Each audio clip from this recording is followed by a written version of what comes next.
With good news for today from Baptist Press, I'm Brandon Porter.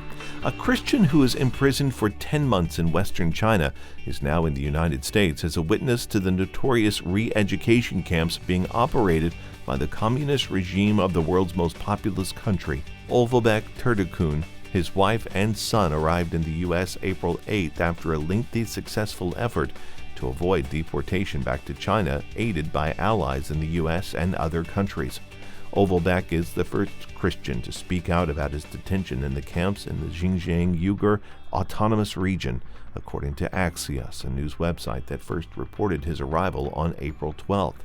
In a Washington, D.C. news conference April 13th, Olvebek described a 10-month detention by the Chinese government that included torture and forced injections.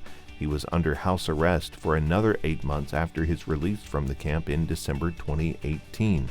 Chelsea Soboldek, National Policy Director for the Ethics and Religious Liberty Commission, called on Christians to continue to speak up in the face of atrocities like this case. 12 Southern Baptist volunteer teams that have traveled from the U.S. to Eastern Europe to serve Ukrainian refugees are on the field and working. To date, Southern Baptists have donated more than $8 million to Send Relief and the International Mission Board to go toward Ukrainian relief efforts. Romanian volunteers are at the station around the clock.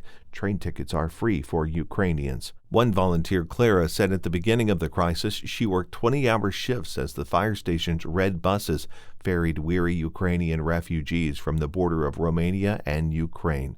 Most of the volunteers went to the border, she said.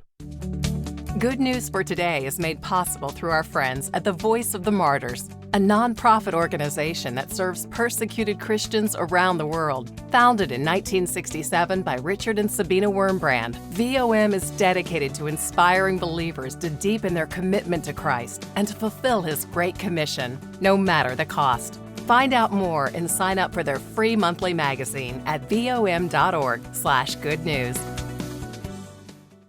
In a first-person piece on Baptist Press, California pastor David Jeremiah says trying to satisfy heart thirst with fame, money, success, and pleasure is like trying to quench one's thirst with salt water. In the end, it only makes things worse. Only a commitment to Jesus Christ can satisfy the cravings of the heart. He said in John 7:37, "If anyone thirsts, let him come to me and drink." You can read the full piece from David Jeremiah at our website, Baptist Press. There you'll find lots of other encouraging stories. Thanks for listening to Good News for Today. I'm Brandon Porter.